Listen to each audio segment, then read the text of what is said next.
Samuel thought he had found the perfect solution to his financial problems.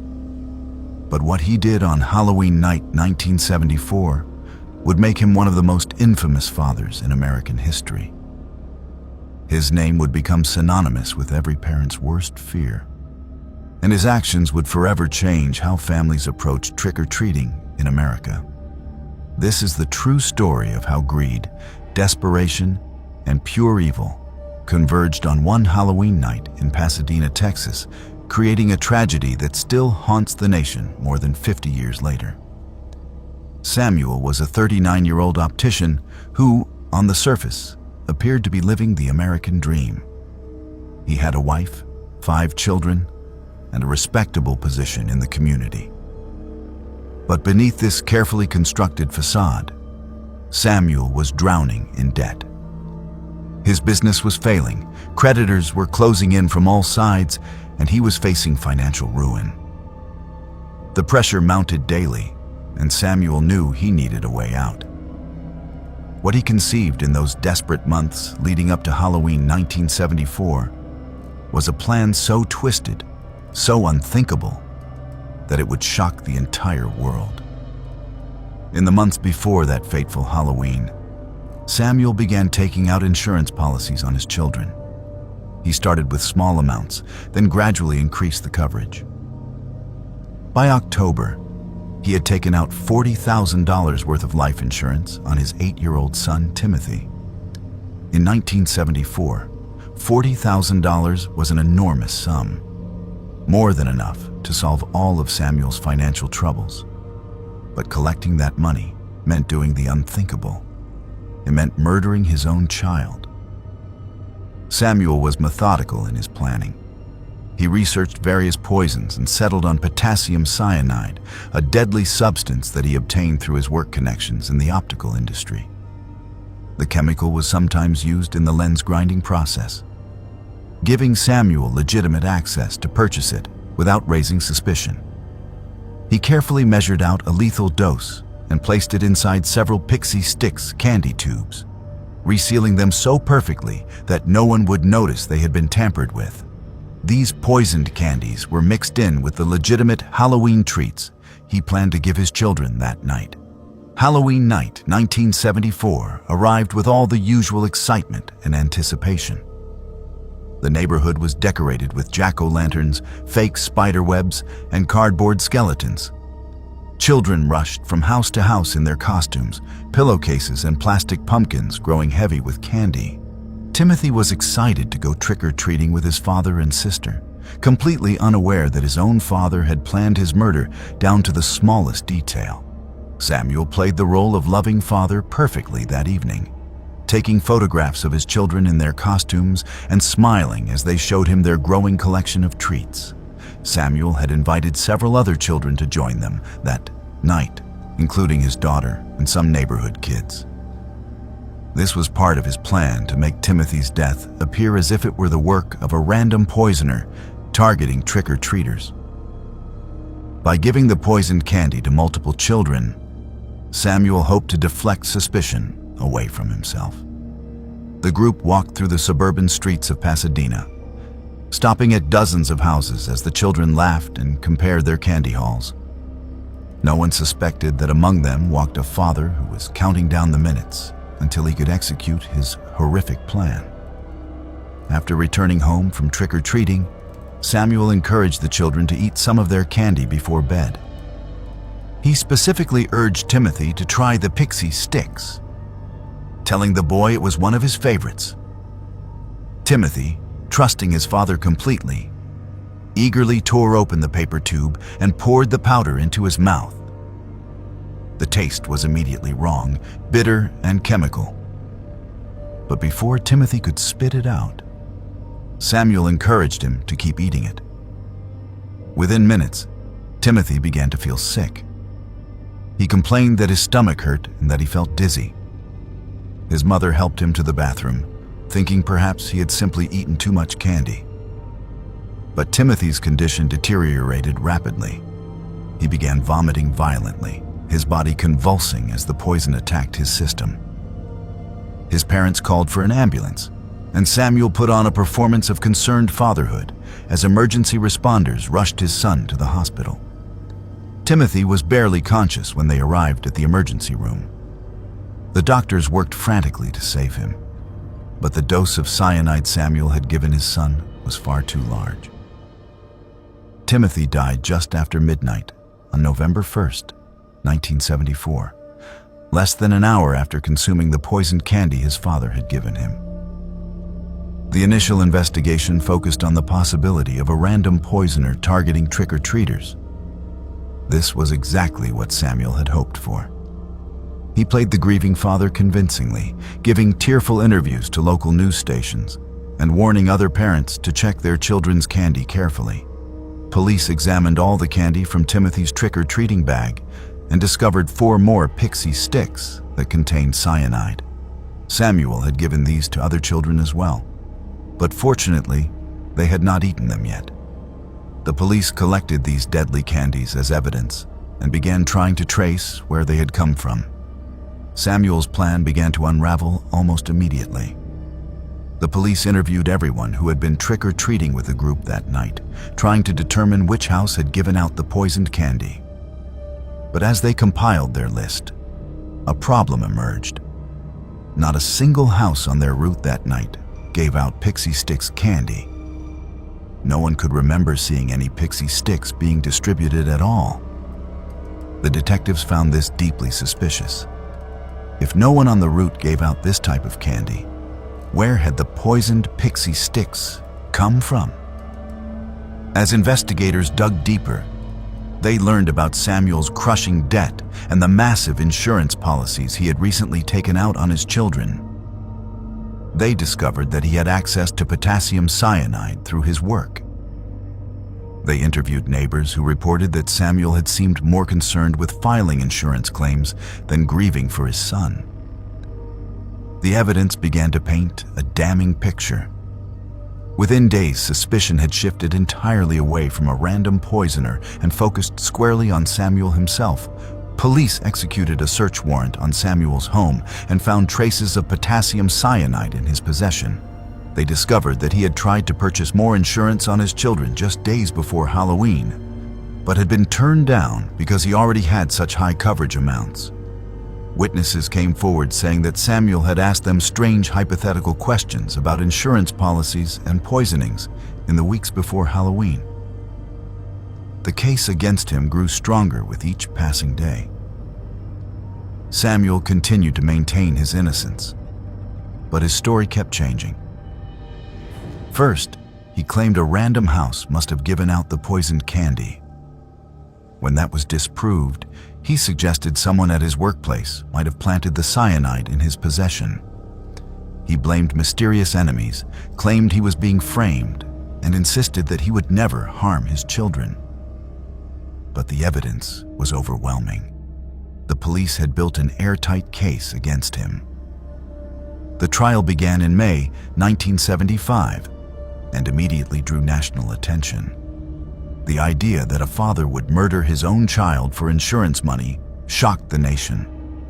The prosecution presented their evidence methodically, showing the jury Samuel's financial desperation, his access to the poison, the insurance policies, and the impossibility of the candy coming from any house on the trick-or-treating route. They called expert witnesses who testified about how the Pixie Stix had been carefully opened and resealed. They showed that the amount of cyanide in each tube was far more than necessary to kill a child, indicating someone who wanted to be absolutely certain the poison would work. The defense tried to argue reasonable doubt, suggesting that someone else could have poisoned the candy, but their arguments rang hollow against the mountain of evidence. Samuel's own behavior after his son's death worked against him. Witnesses testified that he had seemed more concerned with how quickly he could collect the insurance money than with mourning Timothy. His wife, initially supportive, eventually testified against him, unable to reconcile the evidence with the man she thought she knew. On June 3, 1975, after less than an hour of deliberation, the jury found Samuel guilty of capital murder. The speed of the verdict reflected how clear-cut the evidence was. The judge sentenced him to death, and Samuel was sent to Texas death row. He continued to appeal his conviction for years, maintaining his innocence despite all evidence to the contrary. Every appeal was denied. Every legal avenue he pursued led nowhere. Samuel spent 9 years on death row, far longer than most death row inmates at that time. Throughout those years, he never admitted his guilt. He never showed remorse for what he had done to his son. He continued to claim he was an innocent man, wrongly convicted, but no one believed him anymore. The evidence was too strong, the circumstances too damning, and his behavior too suspicious. On March 31st, 1984, Samuel was executed by lethal injection at the Texas State Penitentiary in Huntsville. He was 49 years old. His final words were a continued profession of innocence, claiming that his execution was a terrible mistake. But those who knew the case, who had seen all the evidence, who understood the depths of what he had done, knew the truth. Samuel had murdered his own child for money, and he had tried to murder several other children to cover up his crime. The impact of Samuel's crime extended far beyond his immediate family. In the days and weeks after Timothy's death, panic swept through American communities. Parents began obsessively checking their children's Halloween candy, convinced that poisoners were lurking in every neighborhood. Hospitals and police stations offered X-ray services for trick-or-treat bags. Many communities banned trick-or-treating altogether or moved celebrations to controlled indoor environments. The innocent joy of Halloween had been tainted by one man's greed and evil. Even today, more than 50 years later, parents carefully examine their children's Halloween candy. We warn children not to accept homemade treats from strangers. We tell them to only visit houses of people we know. Schools send home flyers about Halloween safety.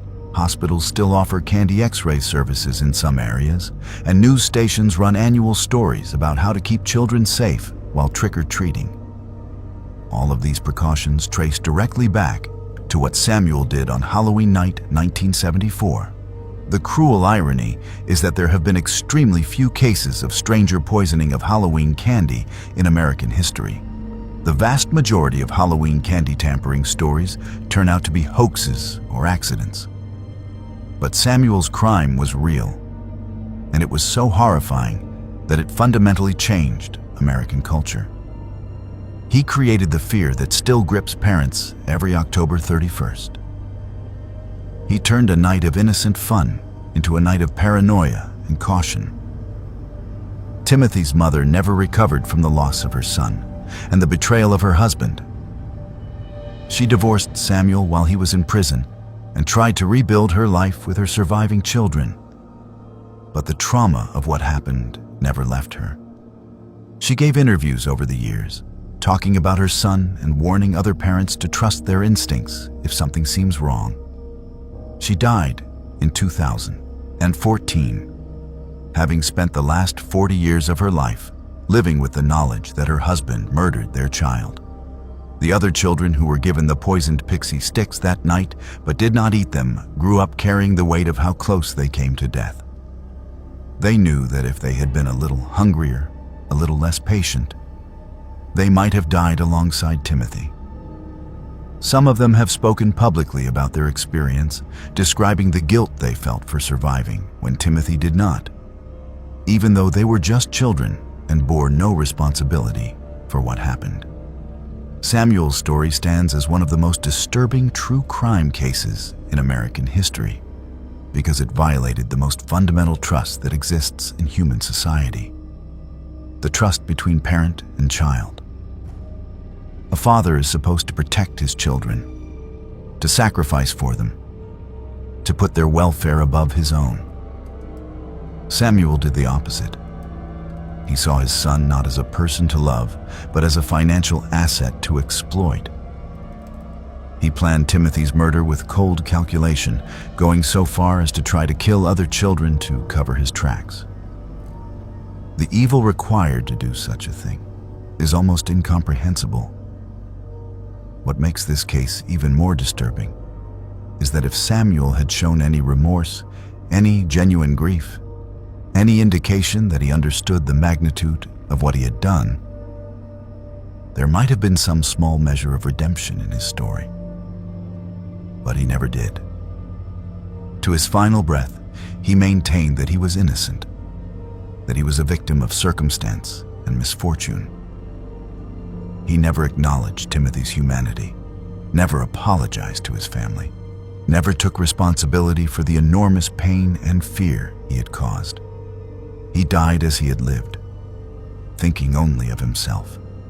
Today, Timothy's grave in a Houston cemetery is visited by people who want to pay their respects to the little boy whose death changed Halloween forever.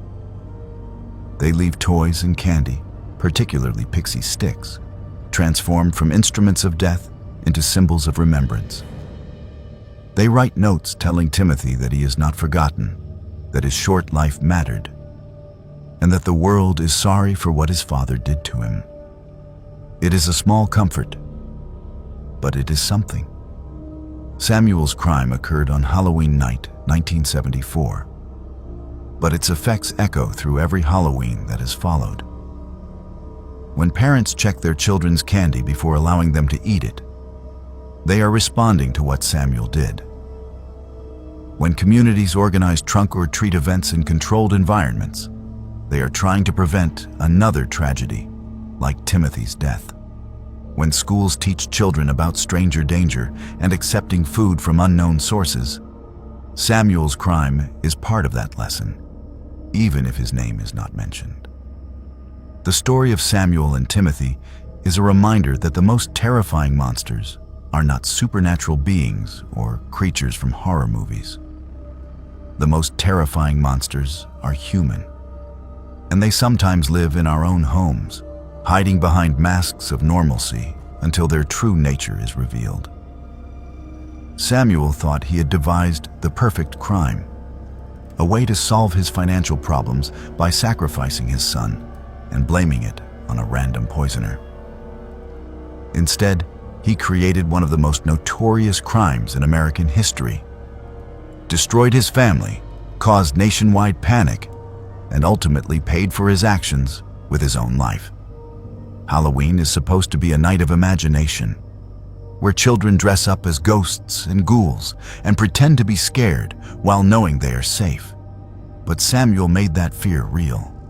He turned Halloween into something genuinely dangerous, at least in the minds of a generation of parents who would never again feel completely comfortable sending their children out to trick or treat. His legacy is not just the murder of his son, but the death of innocence for an entire culture's relationship with Halloween. More than 50 years have passed since that terrible night, but Samuel's name still comes up every Halloween season. True crime documentaries revisit his case. News articles recount what he did. Parents who were not even born when Timothy died know the basic story because it has become part of our cultural memory. We remember because we need to remember. We remember because Timothy deserves to be remembered. And we remember as a warning that evil can come from the most unexpected places, even from someone who is supposed to love and protect us above all others. For hours, neighbors walked past what they thought was just another elaborate Halloween decoration. But Aria was not pretending to be dead. What happened on Halloween night 2015 in a quiet Delaware neighborhood stands as one of the most psychologically disturbing cases in recent memory. Not because of violence or supernatural terror, but because it revealed how completely we can fail to see tragedy when we expect spectacle. This is the story of how Halloween's celebration of death created the perfect camouflage for a real one, and how an entire community became unwitting witnesses to a woman's final moments. Aria was 42 years old and lived alone in a modest 2-story house on Willow Creek Drive in Frederica, Delaware. She worked as a medical transcriptionist from home, a job that allowed her to maintain her privacy while dealing with the depression and anxiety that had plagued her for years. Her neighbors knew her as quiet and friendly, but distant. She would wave from her porch, exchange pleasantries about the weather, but rarely engaged in deeper conversation. Most people on the street had no idea she was struggling with mental health issues that had grown progressively worse over the past 18 months. The neighborhood of Willow Creek Drive took Halloween seriously. Every October, residents competed to create the most impressive displays. Front yards transformed into graveyards with elaborate tombstones and fog machines. Houses were draped in giant spider webs with mechanical spiders that moved and hissed at passers-by. Life-sized animated figures of ghosts, zombies, and witches populated porches and lawns. The street had become something of a local attraction, with families from other neighborhoods driving over to see the decorations and bringing their children for trick-or-treating on Halloween night. Aria had participated in previous years with modest displays, a few carved pumpkins, and some plastic skeletons. But in October 2015, she took things to another level. She spent weeks constructing an elaborate Halloween scene in her front yard. She created a cemetery with foam tombstones that looked remarkably realistic. She installed string lights that cast an eerie purple glow over everything. She hung sheets from tree branches to create ghost figures that swayed in the autumn breeze. Neighbors commented on how dedicated she seemed to her decorations that year, how much time and effort she was putting into making them perfect. But what none of them understood was that Aria was not decorating for Halloween. She was setting the stage for her death. The elaborate display was not meant to entertain trick-or-treaters or impress the neighbors. It was meant to hide her suicide in plain sight, to ensure that when people saw her hanging from the large oak tree in her front yard, they would assume it was just another part of the show. She had calculated everything carefully, understanding the psychology of Halloween and how people's expectations would prevent them from seeing the truth until it was far too late. On the morning of October 31st, Aria spent several hours perfecting her display. She adjusted the positions of tombstones, tested her lighting system, and made sure every element was exactly as she wanted it. Around 11 in the morning, she changed into a white nightgown that looked appropriately ghostly. She applied pale makeup to her face and dark circles under her eyes.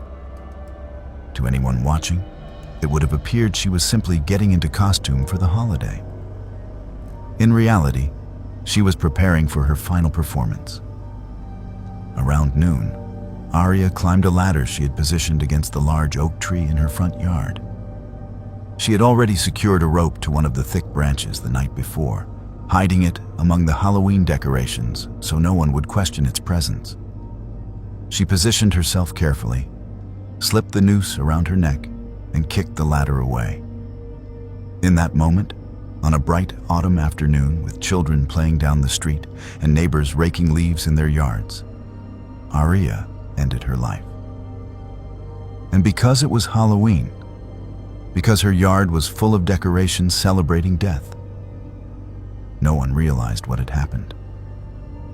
The first person to notice Aria was a mail carrier making his afternoon rounds around 12:30. He glanced at her yard as he always did, admiring the decorations, and saw what he thought was an impressively realistic hanging victim suspended from the tree. He even paused for a moment to appreciate the detail, noting how the figure seemed to sway naturally in the wind and how realistic the rope looked. He delivered her mail, complimented her decorating skills with a wave toward the house, and continued his route. He had no idea he had just walked past a woman who had been dead for less than 30 minutes. Throughout the afternoon, more people passed by Aria's house. Dog walkers slowed down to admire the decorations.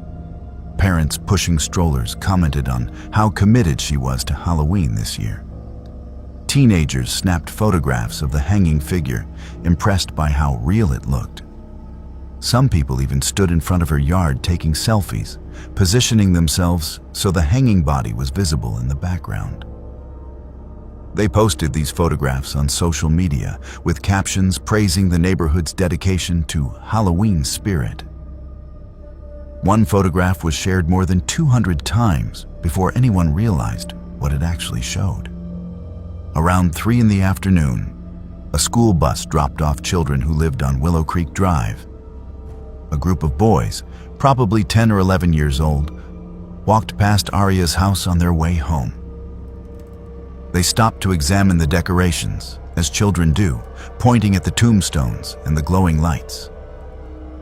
One of them pointed at Aria and said something about how creepy the hanging lady looked. Another boy threw a small pebble toward the tree, trying to make the figure swing more dramatically. They laughed when it worked, when Aria's body moved slightly from the impact. They had no idea they had just thrown a rock at a corpse. They went home to do their homework and get ready for trick-or-treating that evening, completely unaware of what they had witnessed. As the afternoon progressed into evening, the street became busier. Halloween night was the main event, and families were out in full force. Children in costumes began their trick-or-treating rounds around 5:30, just as the sun was setting. The timing meant that Aria's yard was bathed in the purple glow of her carefully arranged lights, creating an even more theatrical atmosphere. The white nightgown she wore seemed to glow in the artificial light. Her pale makeup and the way her head hung forward created a genuinely unsettling image. Parents complimented the display while keeping their younger children moving, not wanting them to get too frightened. Around 6:15, as full darkness settled over the neighborhood, a woman named Jennifer Chen walked past with her 7-year-old daughter. Jennifer had lived on Willow Creek Drive for 15 years and knew Aria well enough to recognize her by sight. As they approached the house, Jennifer glanced at the hanging figure and felt a sudden rush of unease. Something was wrong. The way the body hung was too still, too heavy. The angle of the neck was too severe. The face, even in the dim light, looked wrong. Jennifer moved closer, pulling out her phone and turning on the flashlight function. When the light hit Aria's face, Jennifer saw the truth immediately. The eyes were open and clouded. The skin had a waxy, lifeless quality. This was not a decoration. Jennifer screamed and pulled her daughter away from the yard. She fumbled with her phone, calling 911 with shaking hands. Other people on the street stopped, confused by the commotion. Jennifer was crying and pointing at the tree, trying to explain that the decoration was real, that someone had actually hanged themselves. Several people argued with her at first, insisting it was just a really good prop.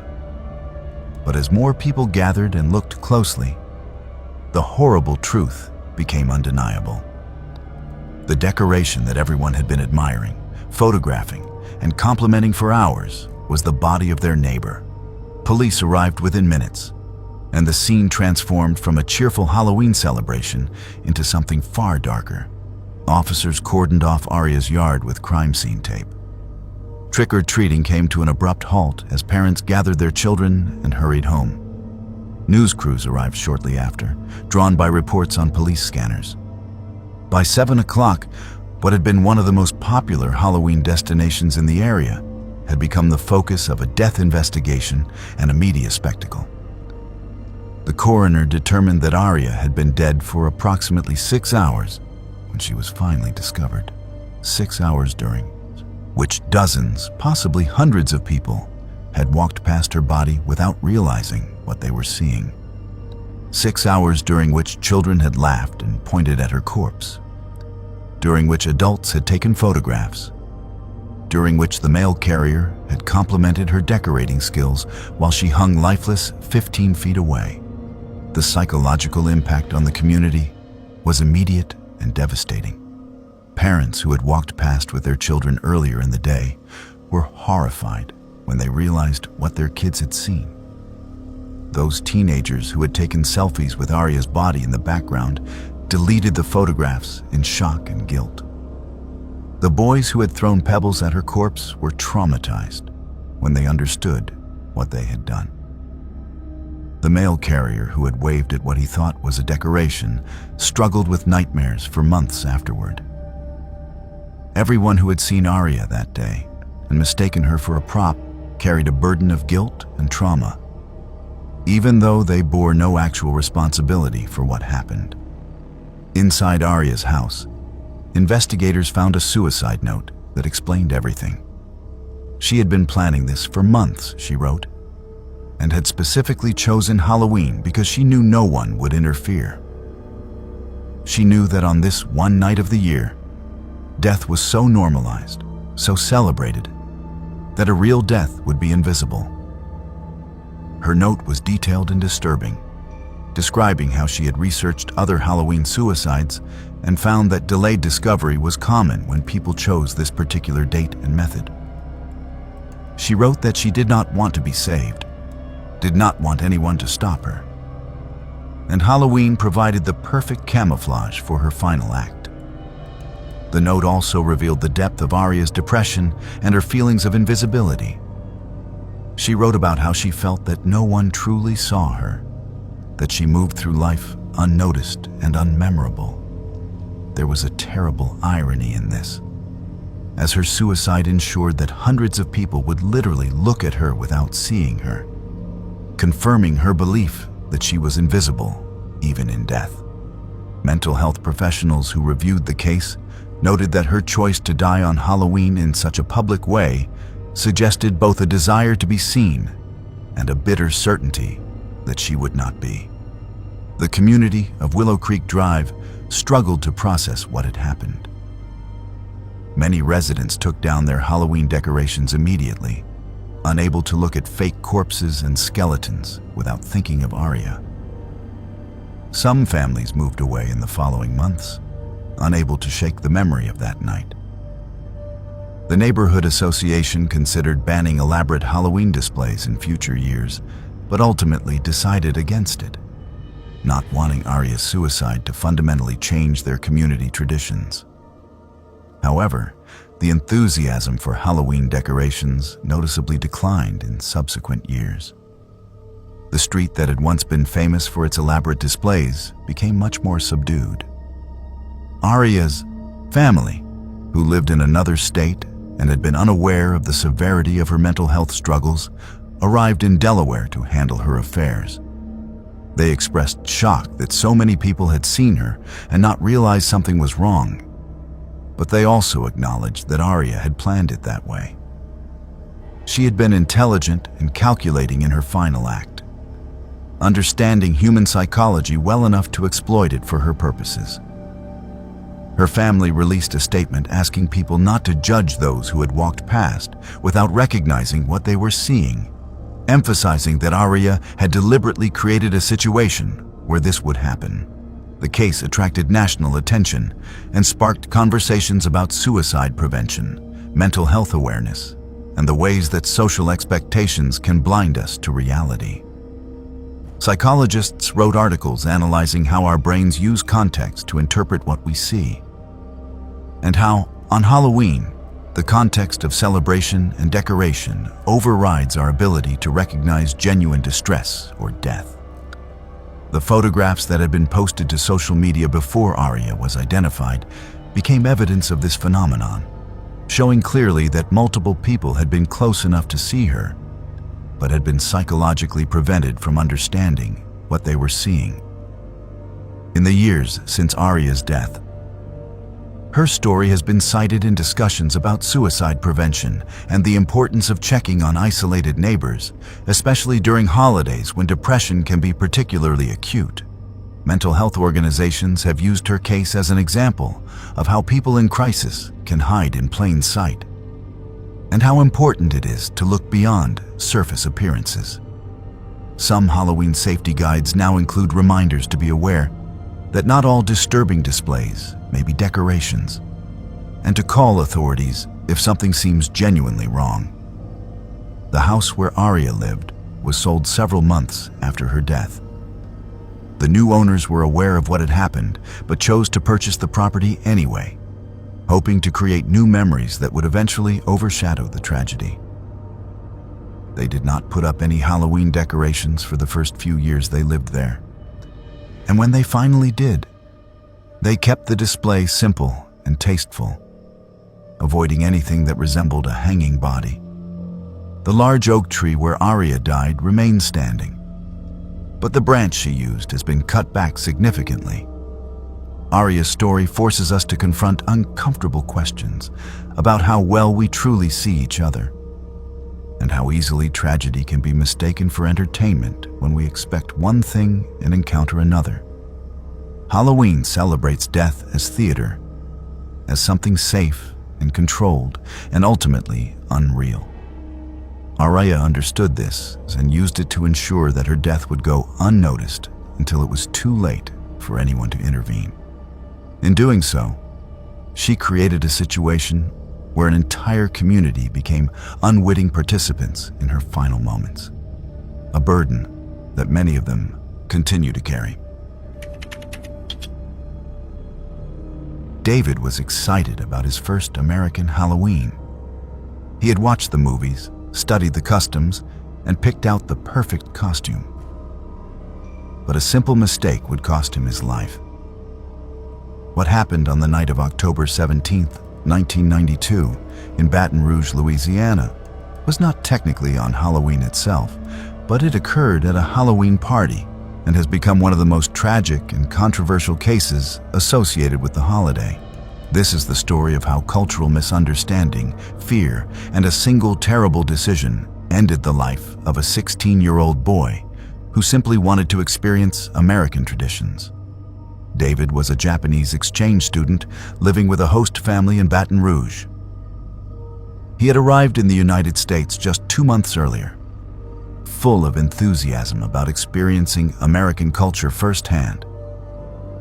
He was a good student, polite and eager to learn, and his host family had grown fond of him quickly. He loved American music, particularly disco, and was fascinated by Halloween, a holiday that had no equivalent in Japan. When a classmate invited him to a Halloween party, David was thrilled. He spent days planning his costume, finally deciding to dress as John Travolta's character from Saturday Night Fever, complete with a white suit and slicked back hair. On the evening of October 17th, David and his friend Webb, a fellow student from his host family's neighborhood, set out for the Halloween party. They were both in high spirits, joking and laughing as they walked through the suburban streets of Baton Rouge.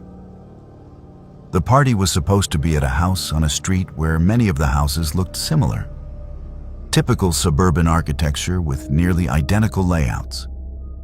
The invitation had included an address, but in the excitement and with the unfamiliar street layout, the boys became confused about which house was the correct one. Around 8 o'clock in the evening, David and Webb approached what they believed was the party house. They could hear music and saw lights on inside, which seemed to confirm they had found the right place. David rang the doorbell enthusiastically, ready to make his entrance. Inside the house, a couple was watching television, not expecting any visitors. When the doorbell rang, the homeowner, a man named Rodney, went to answer it. His wife remained in the living room. What happened in the next 60 seconds would end David's life and spark an international incident. When Rodney opened the door and saw 2 teenage boys, one in a white disco suit, he panicked. Louisiana in 1992 had high crime rates, and Rodney later claimed he believed he was about to be robbed or that something threatening was occurring. Without asking who they were or what they wanted, Rodney shouted at them to freeze. But David, whose English was still developing and who was caught up in the excitement of the party, did not understand the command or did not process it as a serious order. He may have thought it was part of a Halloween game or simply not comprehended what was being said to him. David took a step forward, still smiling, perhaps trying to explain they were there for a party. Rodney, believing his command to freeze had been ignored and feeling threatened, retreated into his house and grabbed a loaded .44 Magnum revolver he kept near the door. He returned to the doorway within seconds. David was still on the porch, still in his white costume, still not understanding the danger he was in. Webb, realizing something was very wrong, was trying to pull David away, but everything was happening too fast. Rodney raised the gun and fired a single shot. The bullet struck David in the chest from just a few feet away.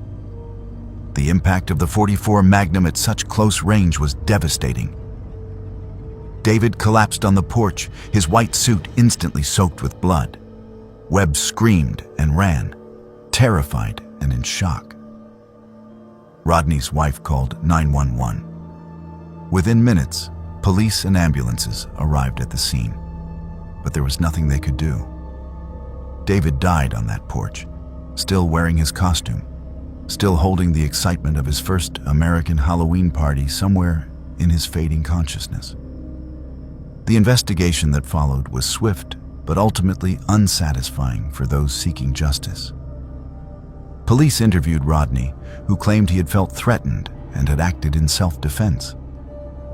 He stated that he had clearly told the intruders to freeze, that they had not complied, and that he had feared for his life and his wife's safety.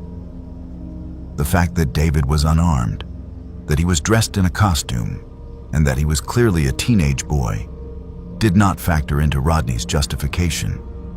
He maintained that in the moment, he believed he was preventing a crime. David's host family was devastated.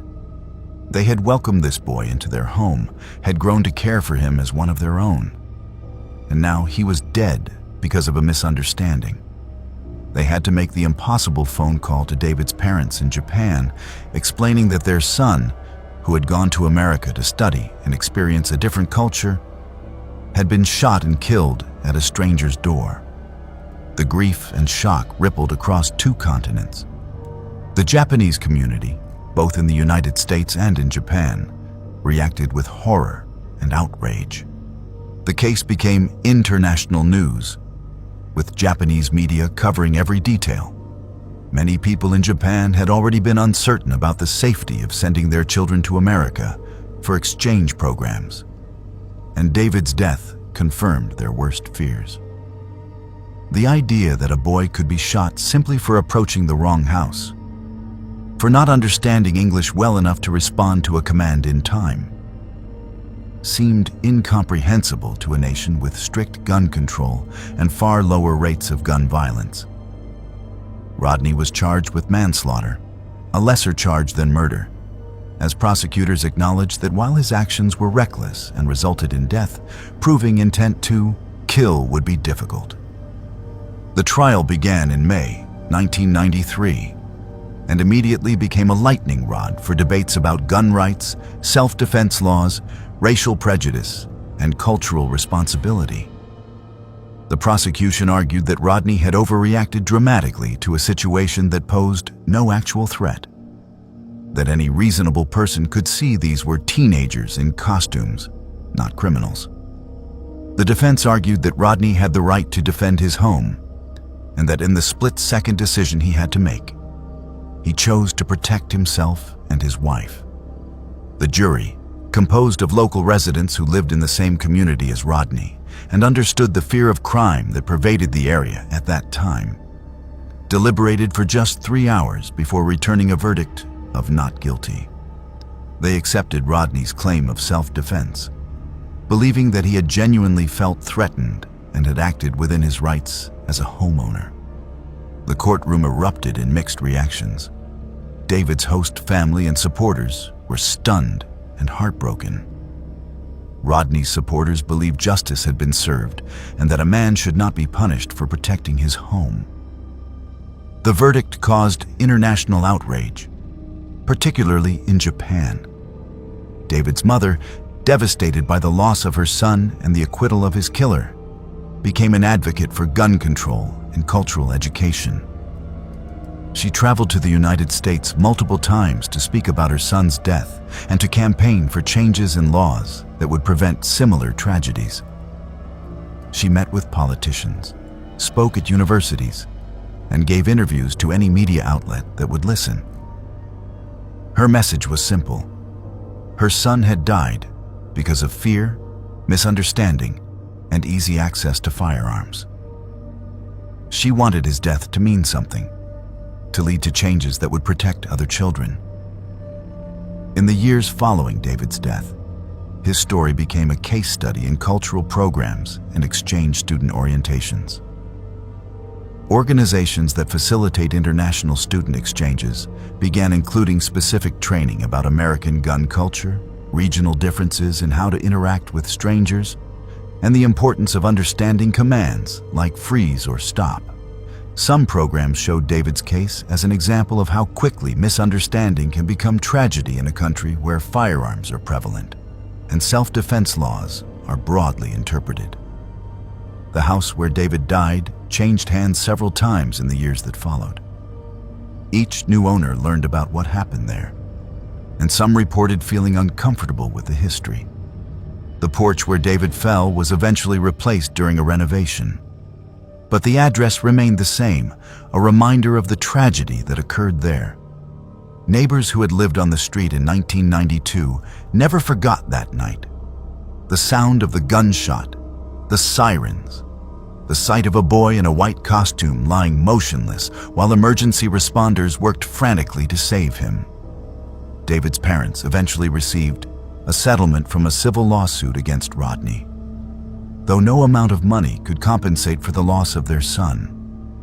They established a scholarship fund in David's name for Japanese students studying conflict resolution and international understanding, hoping that future generations might be better equipped to bridge cultural divides and prevent tragedies like the one that took their son from them.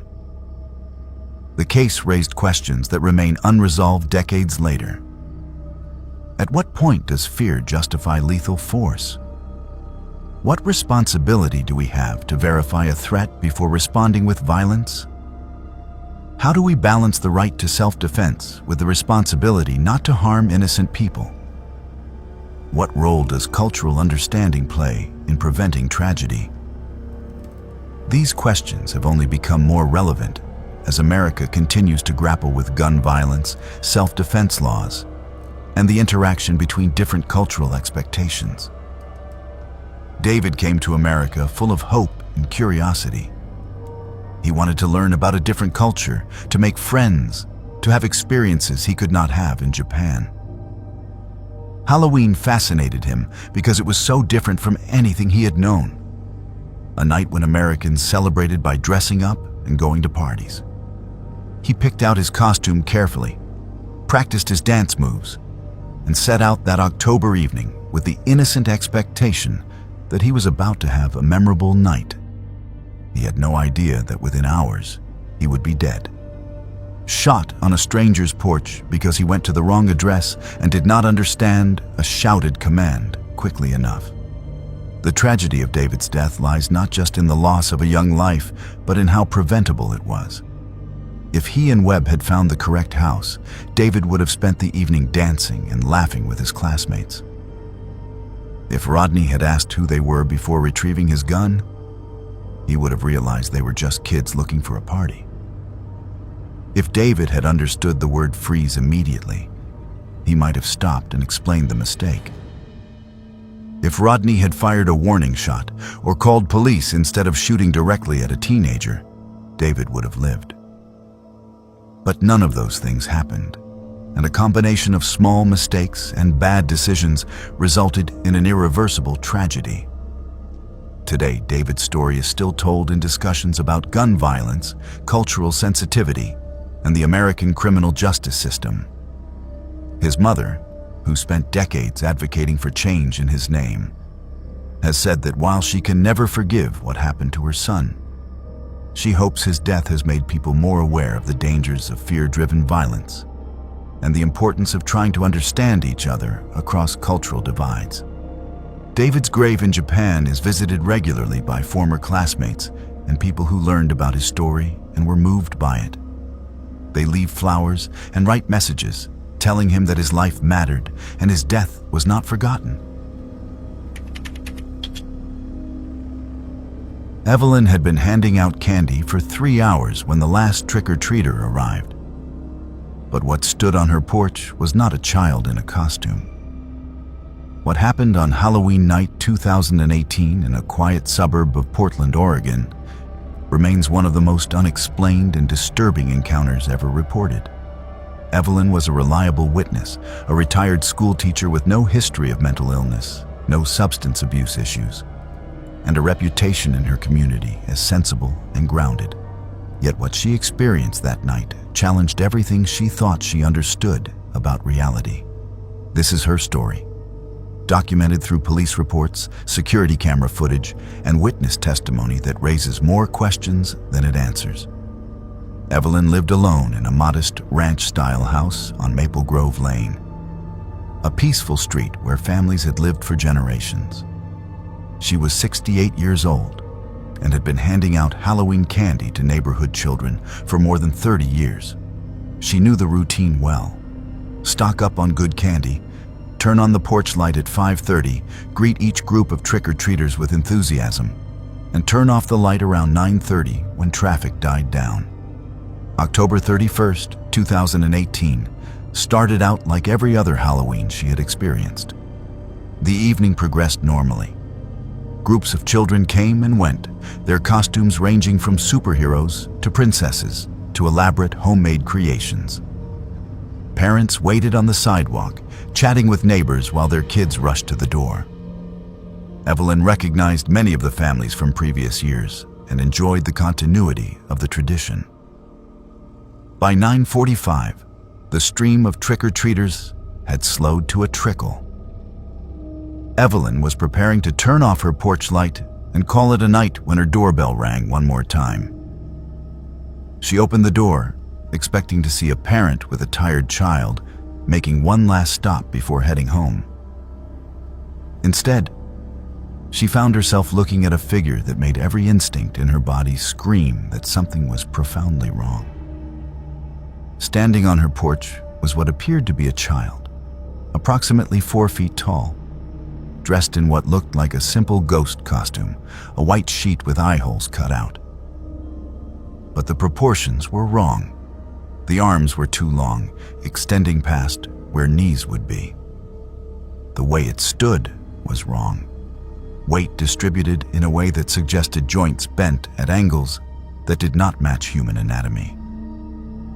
Evelyn later told police that her first thought was that someone had created a very elaborate costume using stilts or some kind of mechanical framework. She tried to convince herself that what she was seeing was just a clever Halloween trick. But as she stood there in her doorway, staring at this figure, other details began to register that made rationalization impossible. The white sheet that covered the figure was not moving with the breeze. It hung perfectly still despite the wind that was rustling the leaves in her yard. The fabric itself looked wrong, too smooth, almost like it was part of the thing rather than draped over it. The figure stood motionless for several seconds, not speaking, not moving, just standing there. Evelyn felt her mouth go dry. She later described feeling an overwhelming sense of wrongness, as if her brain was trying to process something it could not categorize. The figure slowly extended one arm, a gesture clearly meant to request candy. The arm moved smoothly but unnaturally, bending in a way that made Evelyn's stomach turn. She could see the hand extending from the sleeve, and it was pale, almost luminescent in the porch light. The fingers were too long, the joints visible beneath skin that looked stretched too tight. Evelyn, operating on autopilot and not knowing what else to do, reached into her candy bowl and pulled out a handful of chocolate bars. She extended her hand toward the figure, trying not to let it touch her. The figure's hand closed around the candy, and Evelyn felt her skin crawl. The texture was wrong. It was cold, far colder than the October night air could account for. And it felt damp, like touching something that had been submerged in water. She pulled her hand back quickly, resisting the urge to wipe it on her clothes. Then the figure spoke. The voice that came from beneath the sheet was the most disturbing part of the entire encounter. It said, "Thank you." But the words were wrong. The pitch was off, modulated in a way that sounded like someone had taken a recording of a human voice and played it at the wrong speed.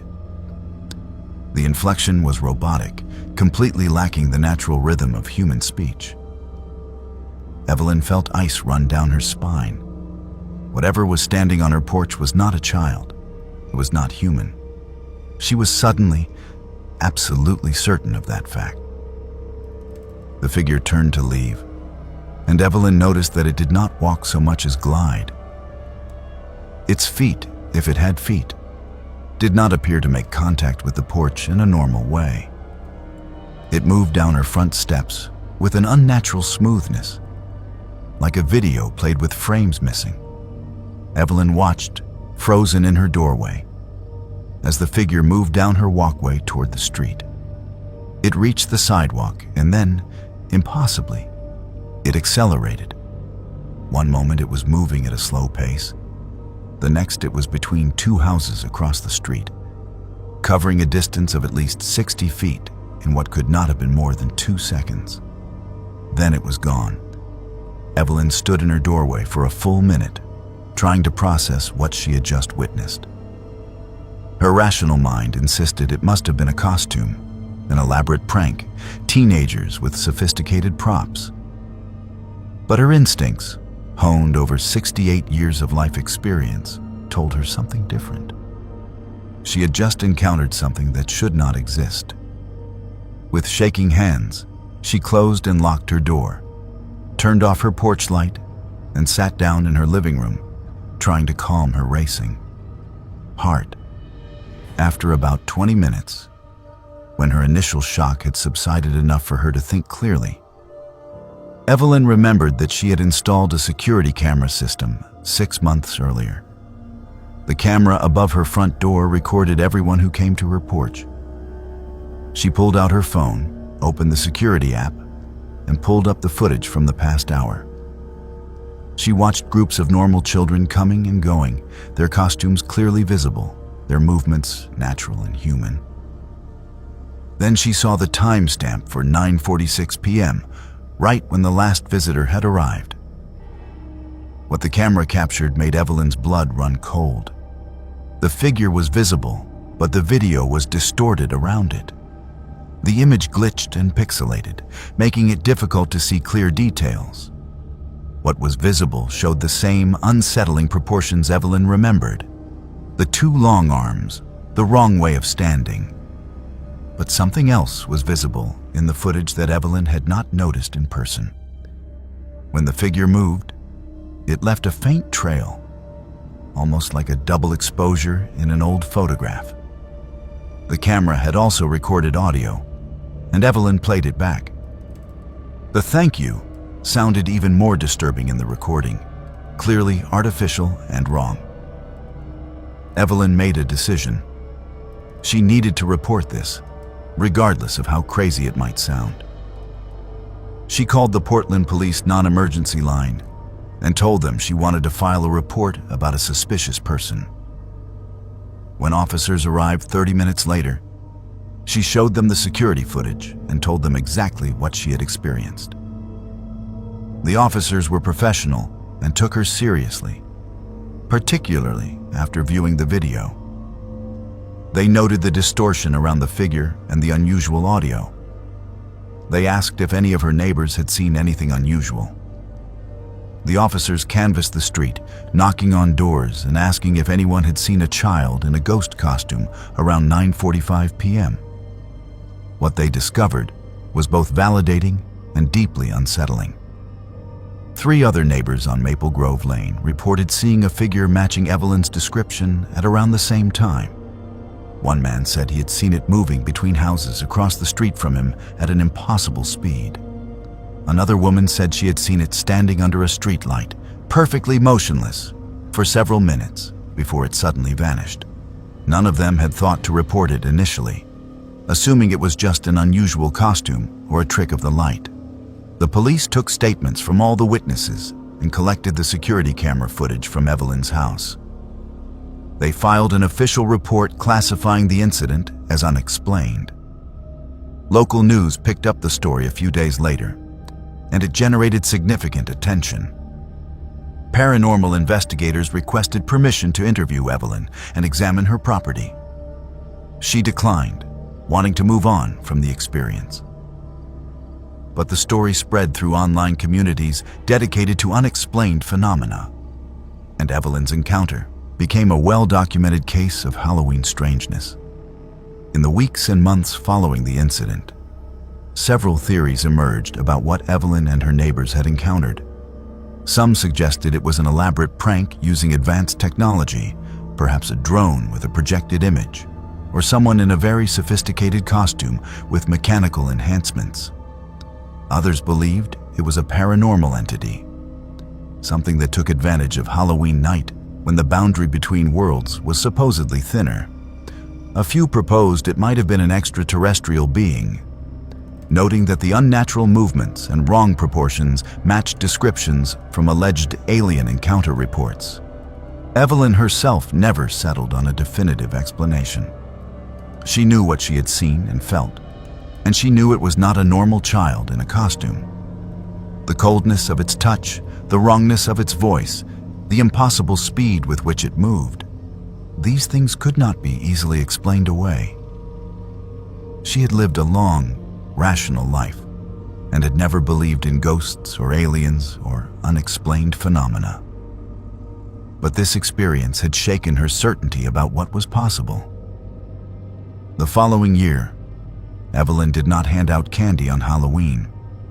She turned off all her lights, locked her doors, and spent the evening inside watching television. She told friends and family that she just was not feeling up to it. But the truth was that she could not face the possibility of seeing that figure again. The memory of its wrong proportions, its cold touch, its artificial voice, these things haunted her dreams for months. Even now, years later, she sometimes wakes up thinking about it, wondering what it was and why it came to her door. The security footage remains the most compelling piece of evidence that something genuinely strange occurred that night. Multiple video analysis experts examined the file and confirmed that it had not been digitally altered or tampered with. The distortion around the figure was real, recorded by the camera in real time. Some suggested electromagnetic interference could cause such effects, but there was no obvious source of such interference in the area. The audio anomaly was equally unexplained. Voice analysis showed that the "thank you" did not match patterns of normal human speech and appeared to be artificially generated, though how or why remained a mystery. Other residents of Maple Grove Lane reported feeling uneasy on Halloween night for several years after the incident. Some said they felt watched when they went outside after dark. Others reported seeing shadows moving in ways that did not match any visible source. A few families moved away, citing the general strangeness of the neighborhood, though they never explicitly mentioned Evelyn's encounter. The street, once known for its enthusiastic participation in Halloween festivities, became noticeably quieter in subsequent years. Evelyn still lives in her house on Maple Grove Lane. She still has the security camera footage saved on multiple drives, refusing to delete it despite the discomfort it causes her. She occasionally gives interviews to researchers studying unexplained phenomena, always telling the same consistent story with the same vivid details. She has never embellished or changed her account, never tried to profit from the attention, and never claimed to have definitive answers about what happened. She simply knows that on Halloween night, 2018, something that was not human stood on her porch, took candy from her hand, and disappeared into the night. The case of Evelyn's visitor remains open in the sense that no explanation has ever been proven. Whatever came to her door that Halloween night left behind only questions, distorted video footage, and the testimony of multiple witnesses who saw something they could not explain. It serves as a reminder that despite our technological advancement and scientific understanding, there are still experiences that defy explanation, encounters that challenge our assumptions about what is possible and what is real.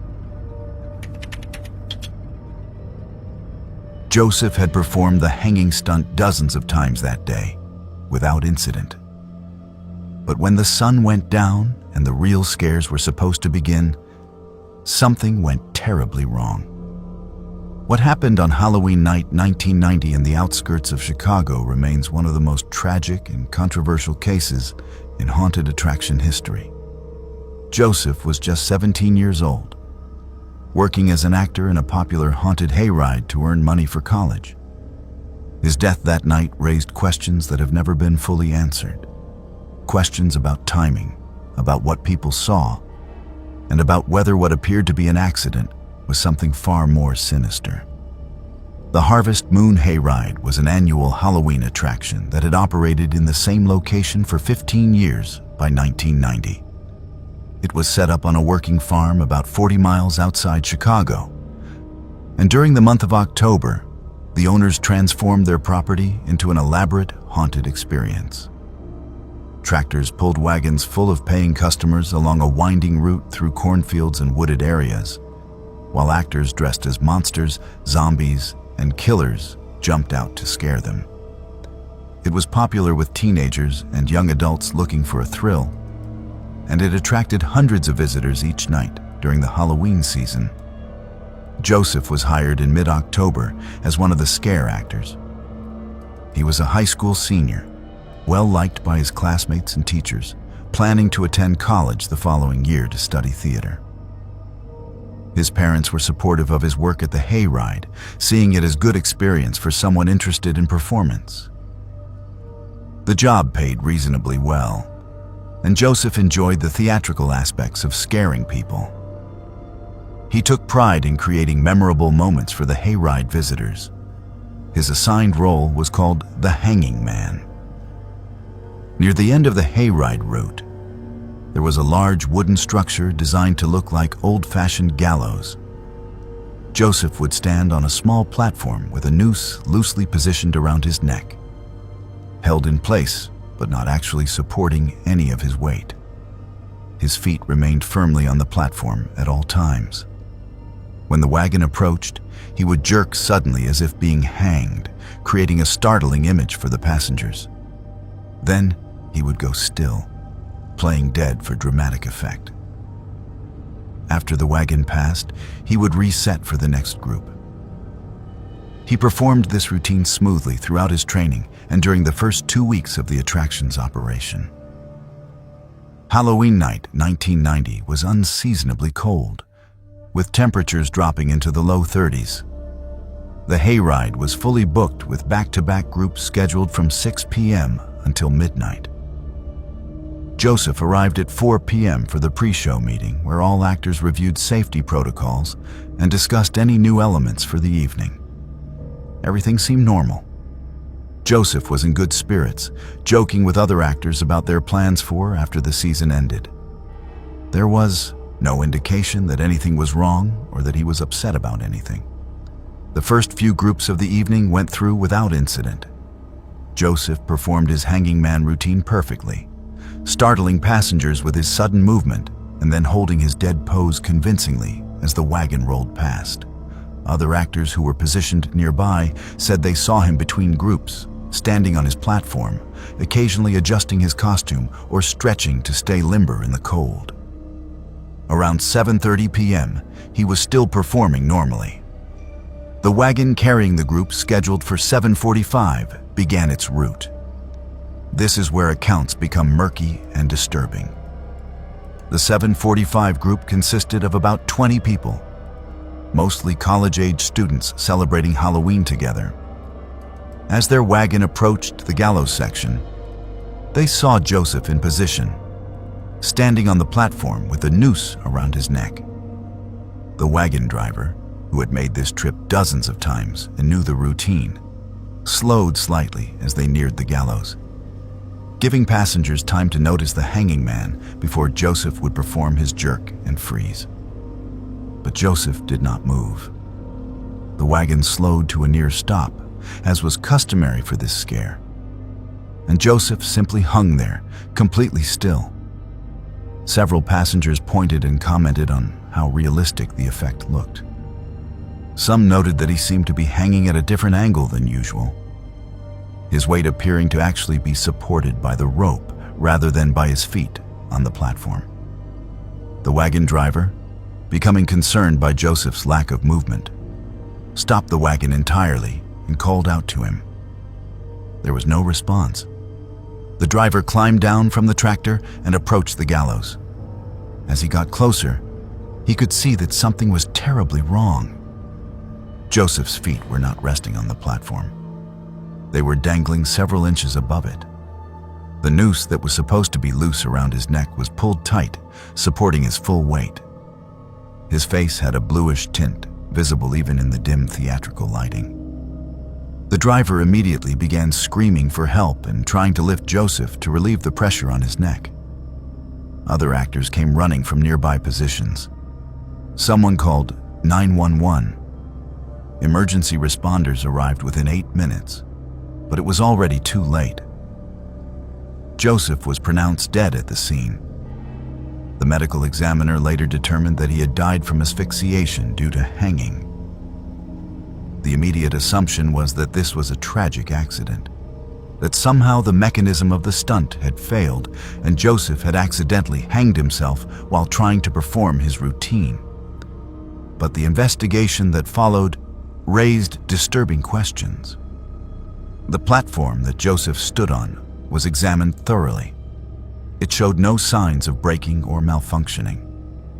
It was exactly where it should have been, just a few inches below where Joseph's feet were found dangling.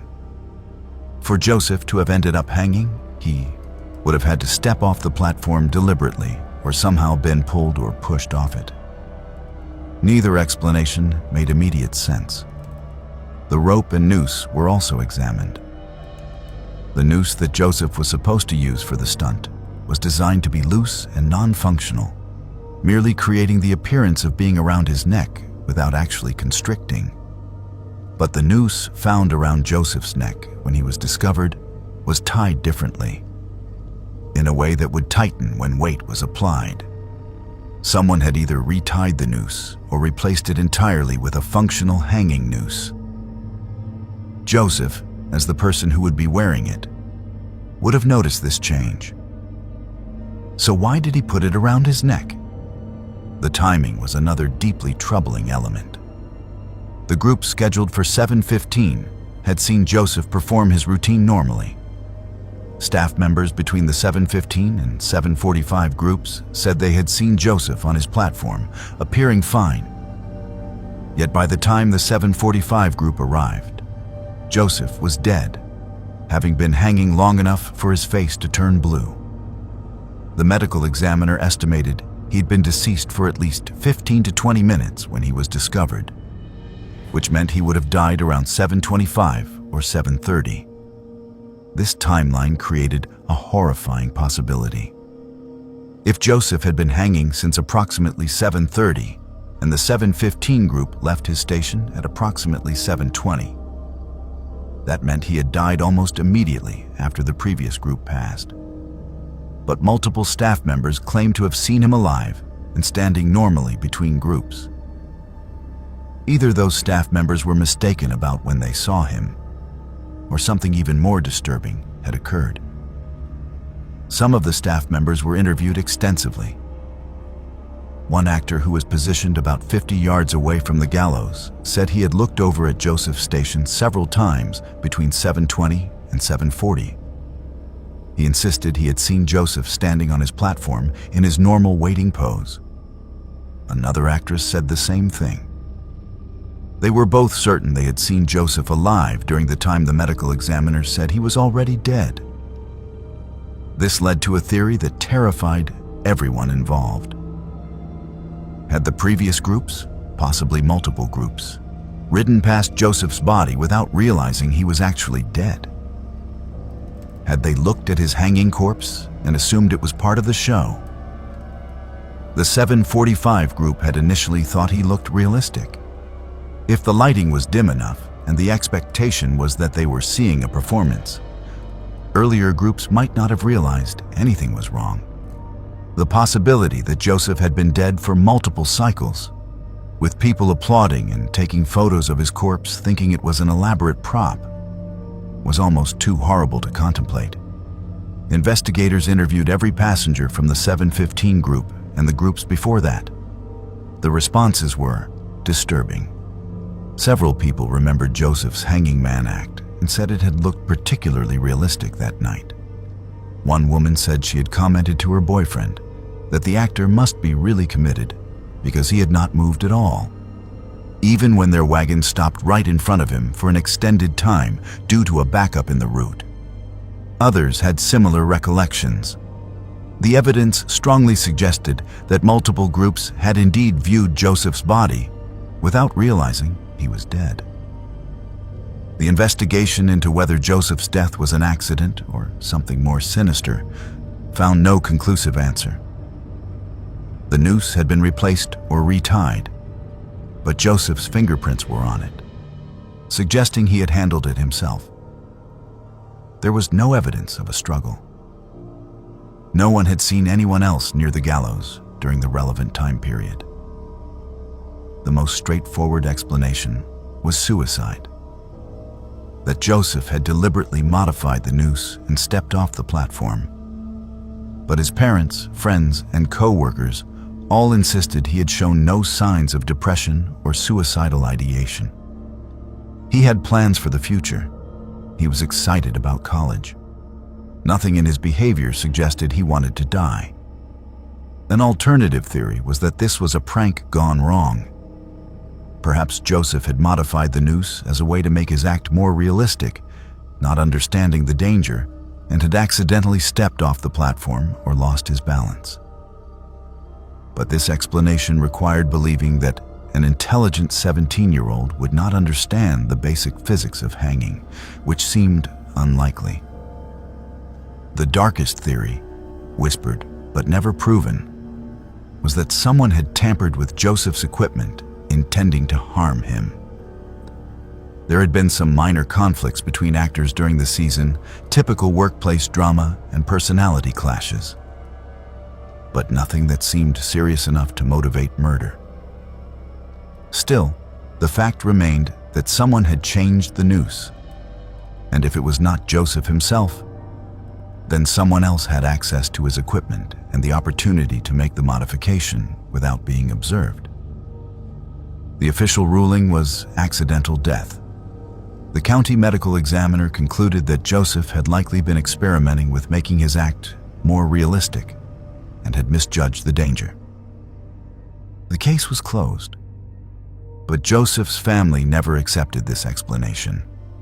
They hired a private investigator who found inconsistencies in the timeline and in witness statements, but could not prove foul play. The family filed a civil lawsuit against the hayride operators for negligence, which was eventually settled out of court for an undisclosed amount. The Harvest Moon hayride never reopened. The owners, traumatized by Joseph's death and facing potential liability, shut down the operation permanently. The farm was eventually sold to developers who built a subdivision on the property. The gallows where Joseph died were dismantled and burned. But people who lived in the area and had worked at the hayride never forgot what happened. Some of them still have nightmares about that night, about the possibility that they walked past a dying teenager or looked at his corpse and thought it was entertainment. Joseph's parents established a scholarship fund in his name for theater students at his high school. Every year, several students receive financial assistance to pursue their dreams of performance. Keeping Joseph's memory alive in a positive way. But the questions about how he really died, about whether those final moments were an accident or something more deliberate, about whether someone else was involved, those questions remain unanswered more than 3 decades later. Scarlett's Halloween party was in full swing when someone noticed the figure standing in the corner.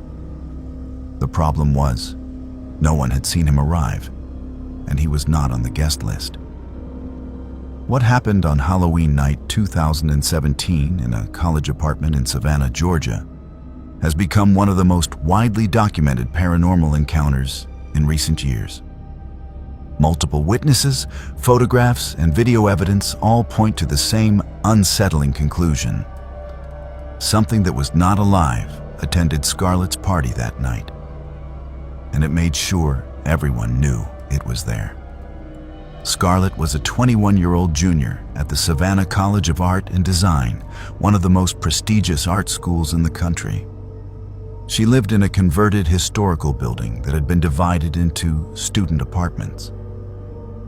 The building dated back to 1873 and had served various purposes over its long history, including as a boarding house, a hospital during the yellow fever epidemic of 1876, and briefly as a funeral parlor in the early 1900s. By 2017, it had been renovated into modern apartments, but the bones of the old building remained. Scarlett decided to throw a Halloween party in her third-floor apartment on October 31st. She invited approximately 30 people, mostly fellow art students and friends from her classes. The guest list was carefully curated. This was not an open party where strangers might wander in. Everyone who was invited received a specific invitation, and Scarlett made it clear that +1s needed to be cleared with her in advance. She wanted to keep the gathering manageable and ensure she knew everyone in attendance. The party began around 8 p.m. Guests arrived in costume, as was traditional for Halloween. There were elaborate artistic creations, as expected from art students, ranging from steampunk cyborgs to classical paintings come to life. Music played, drinks were poured, and the atmosphere was festive and energetic. Scarlett moved through the crowd, greeting friends, admiring costumes, and making sure everyone was having a good time. By 9:30, all 30 invited guests had arrived, and the apartment was packed with people talking, laughing, and dancing. Around 10:15 p.m., a guest named Marcus noticed something odd. In the corner of the living room, near the window that overlooked the street, stood a figure he had not seen before. The figure was dressed in what appeared to be authentic 1920s attire. A formal dark suit with a high collar, a vest, and a pocket watch chain visible across the chest. The costume was impressively detailed, far more authentic looking than most of the other outfits at the party. But what struck Marcus as strange was how still the figure stood. Everyone else at the party was moving, talking, drinking, or dancing. This person just stood motionless, facing slightly away from the crowd, staring at the wall. Marcus approached Scarlett and asked whose friend the guy in the corner was, pointing across the room. Scarlett looked and saw the figure for the first time. She did not recognize him. She thought perhaps he had come with one of her guests without asking permission. Slightly annoyed, she began asking around, trying to figure out who had brought the uninvited guest. But as she went from person to person, everyone denied knowing him. Several people said they had noticed him standing there and assumed he was someone else's friend. Scarlett decided to approach the figure directly and politely ask him to leave, as he had not been invited. She weaved through the crowded apartment, but as she got closer, a strange feeling washed over her. The temperature seemed to drop noticeably near the corner where the figure stood. She could see her breath forming small clouds in the air, despite the rest of the apartment being warm from body heat and poor air circulation. The feeling of wrongness intensified with each step. When Scarlett was about 10 feet away, she called out to get the figure's attention. The figure slowly turned its head toward her. Scarlett froze. The face she saw was wrong in ways she struggled to articulate later. The features were there, eyes, nose, mouth, but they looked flat, almost painted on, lacking the depth and shadow that real human features should have. The skin was pale, not naturally pale, but a dead, grayish pale that reminded her of corpses she had seen in medical illustration books. The eyes were the worst part. They were dark and empty, reflecting no light from the party decorations or the overhead fixtures. The figure stared at Scarlett for several seconds that felt much longer. Then, without moving its legs or appearing to walk, it shifted position. One moment it was near the window. The next it was standing about 6 feet to the left, near the bookshelf. Scarlett gasped and stumbled backward. Several other guests had been watching this interaction, and they saw the impossible movement as well. One person later described it as looking like a glitch in a video game, where a character suddenly teleports without any transitional animation. At this point, the party atmosphere shifted dramatically. More people were noticing the figure and commenting on how strange it looked and moved. Someone suggested it might be a really elaborate costume with special effects. Another person joked nervously that maybe they had all had too much to drink. But Scarlett was certain something genuinely wrong was happening. She pulled out her phone and started recording video, wanting to document whatever this was. As she filmed, the figure moved again, this time appearing near the doorway to the kitchen. Several guests screamed. The figure turned its head slowly, making eye contact with different people in the room. Those who received its gaze later reported feeling intense cold and a sensation of being studied or analyzed, as if the figure was trying to understand what they were. The smell in the apartment changed. Multiple witnesses reported suddenly smelling damp earth and something musty, like old fabric that had been stored in a basement for decades.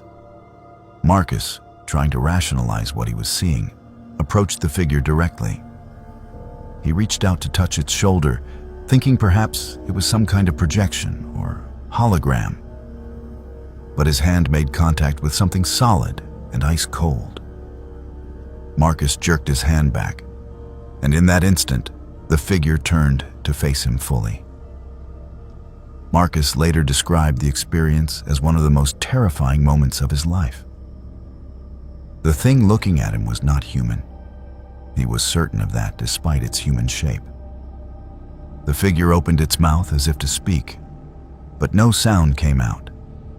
Or rather, no sound that human ears should be able to hear.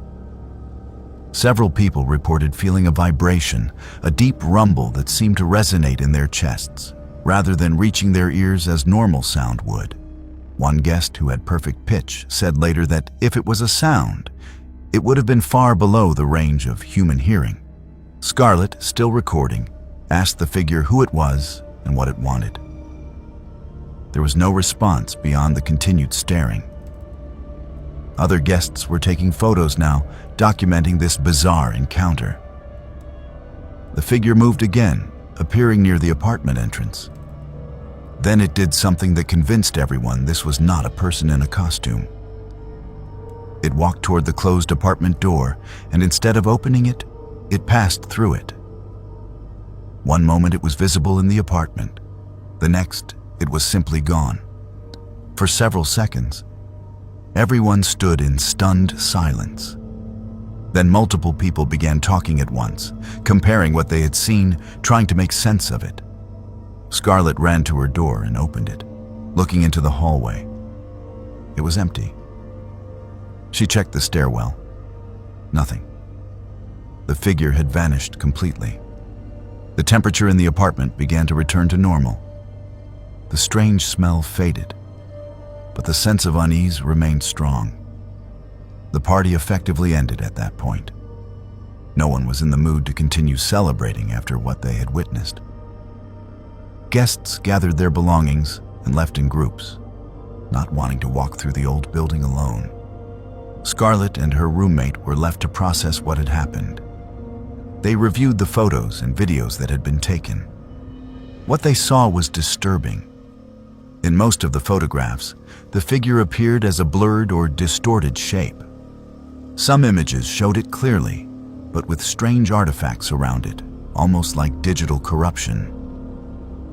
In Scarlett's video, the figure was visible but seemed to flicker in and out of focus, even though the rest of the room remained sharp. The impossible movements were captured on video, showing the figure in one location and then suddenly in another, with no transition. Several photos showed empty space, where the figure had been standing moments before the picture was taken, according to the timestamps and witness testimony. The next day, Scarlett researched the history of her building in the college library archives. What she discovered made her blood run cold. In 1923, a man named William had lived in the building when it served as a boarding house.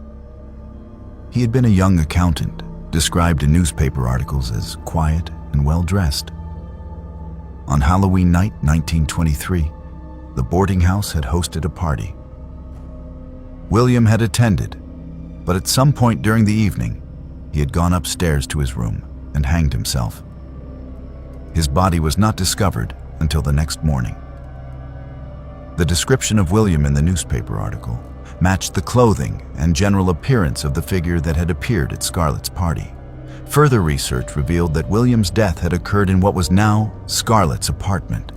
The layout of the building had changed over the years, but based on old floor plans, William's room had been located in the same general area as Scarlett's living room.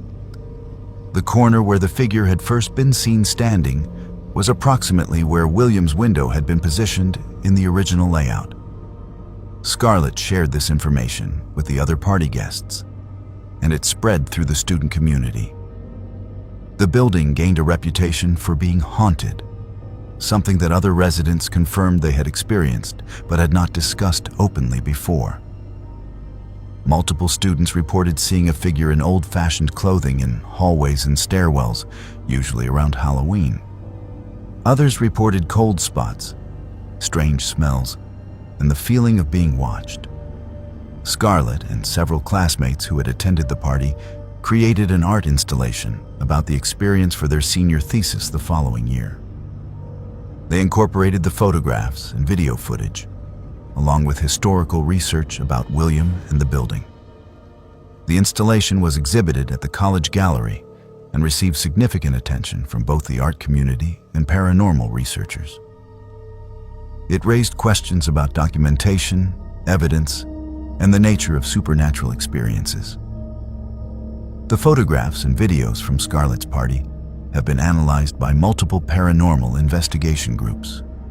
While some skeptics suggest elaborate hoax or group hallucination, the consistency of witness testimony and the strange artifacts in the visual evidence make such explanations difficult to support fully. More than 30 people, many of them sober and all of them art students trained in visual observation, witnessed the same phenomena. The video and photographic evidence, while strange and sometimes unclear, exists and has been verified as not digitally manipulated in post-production. Scarlett graduated and moved out of the building, but she never forgot that Halloween night. She maintains that what she and her friends witnessed was genuine, that William's spirit returned to the site of his death on the anniversary of his suicide and made his presence known.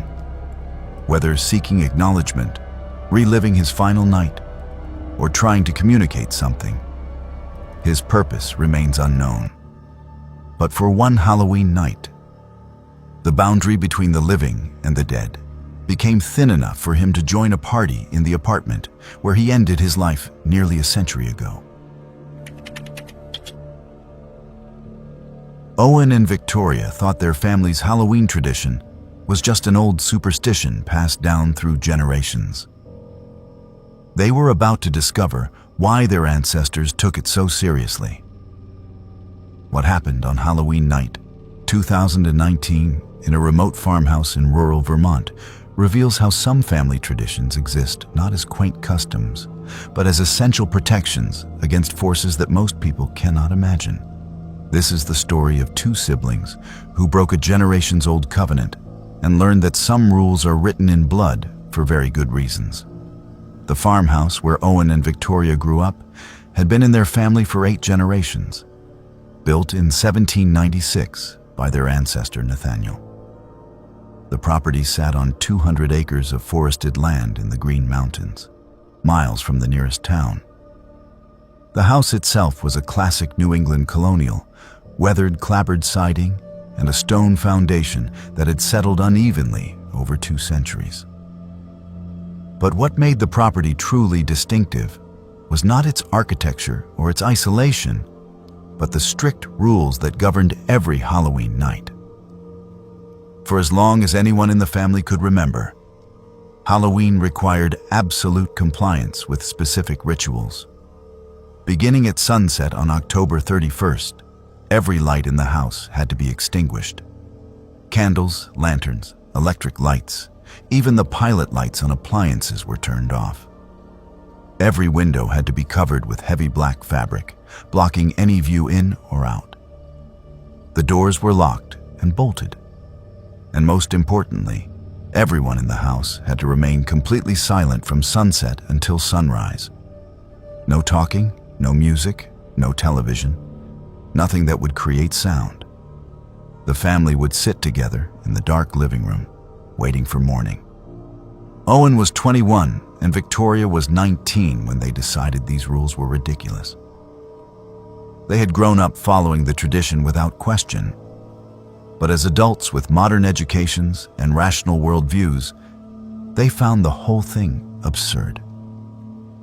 Their parents had always enforced the rules strictly, but in October 2019, their parents were visiting their grandmother in Florida, leaving Owen and Victoria alone at the farmhouse for the first time on Halloween.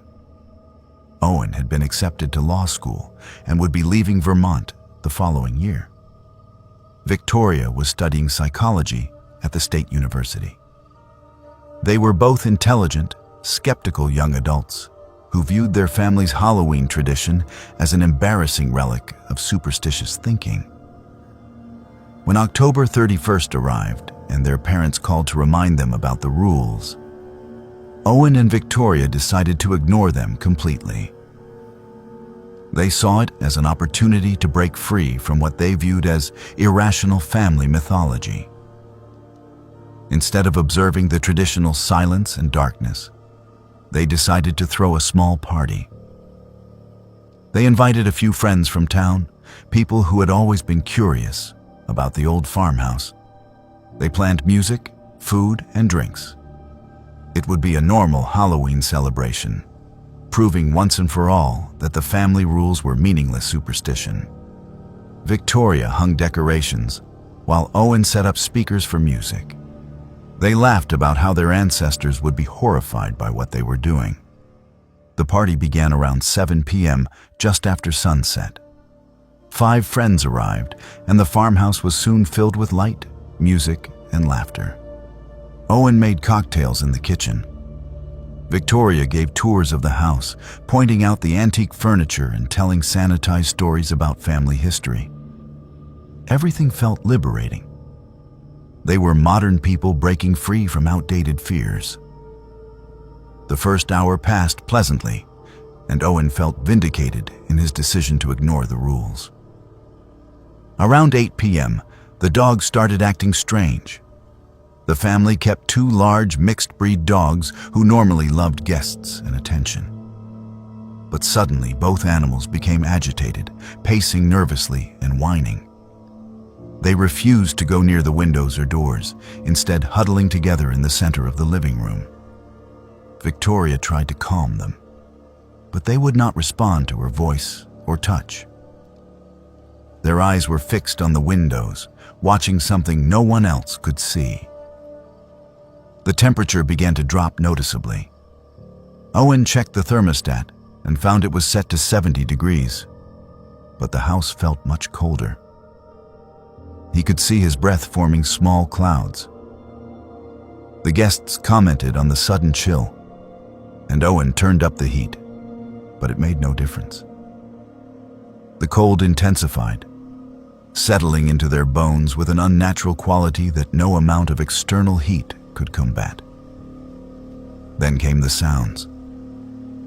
At first, it was subtle, a soft scratching at the windows, like tree branches in the wind. But there were no trees close enough to the house to touch the windows. The scratching grew louder, more insistent, coming from multiple windows simultaneously. One of the guests went to look outside, but jerked back from the window with a sharp intake of breath. He said he had seen something moving in the darkness, something that was not shaped right, not human. The music suddenly cut out. Owen went to check the speakers and found they were still plugged in and functioning, but no sound would come from them. He tried his phone instead, but it would not produce any audio either. The entire house had been rendered silent, except for the scratching sounds that continued to grow louder. Victoria felt ice run through her veins. She remembered her grandmother's stories, the ones she had dismissed as senile ramblings. The scratching evolved into pounding. Heavy impacts shook the doors and windows, making the old frames rattle. The guests were genuinely frightened now, talking about leaving. But Owen found that none of the doors would open. The locks turned, the handles moved, but the doors remained sealed, as if held shut by invisible forces. They were trapped inside with whatever was trying to get in. A voice called from outside, deep and resonant, speaking words in a language none of them recognized. The voice knew names. It called for Owen, then Victoria, using their full names, including middle names that few people knew.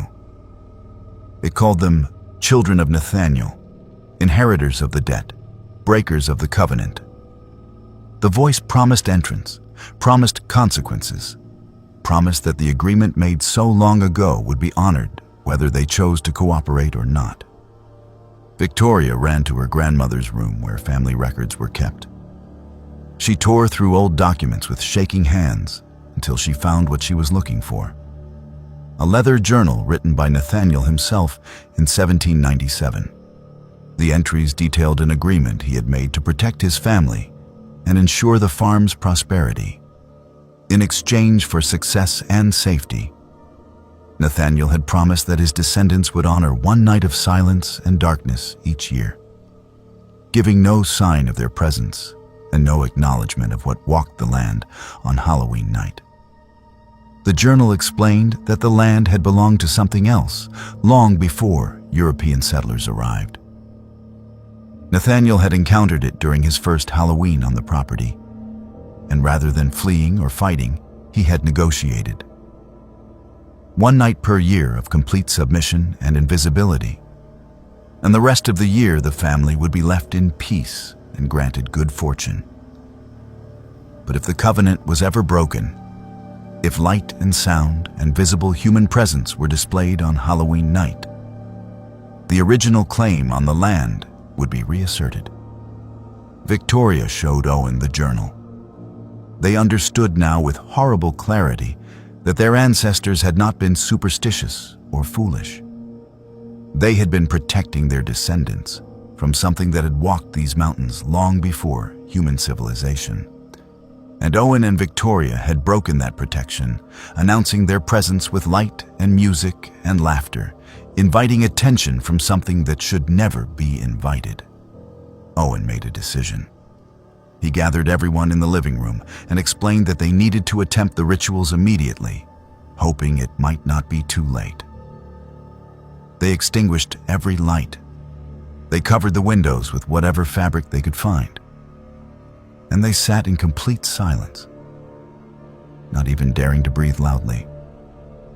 The pounding continued for several minutes that felt like hours. Then, gradually, it began to fade. The presence did not leave entirely. They could feel it circling the house, testing the windows and doors, searching for any remaining sign of occupation. But the silence and darkness seemed to be working. Whatever was outside could not or would not enter if they gave no acknowledgement of their presence. They sat frozen until their legs cramped and their backs ached, none of them daring to move. Dawn came slowly. The first light of November first filtered through gaps in the hastily arranged window. Coverings. The oppressive presence lifted. The dog stopped whining and began to relax. The temperature returned to normal. Owen cautiously tried a door and found it opened easily. Their guests left immediately, several of them crying, none of them speaking about what they had experienced. Owen and Victoria were left alone in the farmhouse with the knowledge of what they had nearly unleashed. They called their parents and confessed everything. Their father was silent for a long moment before saying they had been extraordinarily lucky. The covenant had been bent but not fully broken, because they had ultimately complied before it was too late. But there would be consequences. The family's protection was weakened now. They would need to be more careful, more diligent in honoring the tradition. Owen and Victoria now live in different states, pursuing their careers far from the Vermont farmhouse. But every Halloween, they both lock their doors, turn off every light, and sit in absolute silence until dawn. They have tried to explain to friends and partners why they do this. But the truth sounds too incredible. So they make excuses about personal tradition or spiritual practice. They never host parties. They never go out. They honor the covenant their ancestor made, understanding now that it is not superstition, but survival. The farmhouse remains in the family, and whoever lives there learns the rules and follows them without question. The story of what Owen and Victoria experienced has been added to the family records, another warning for future generations. Some traditions exist for good reason. Some rules should never be broken, and some nights the only safety lies in silence and darkness.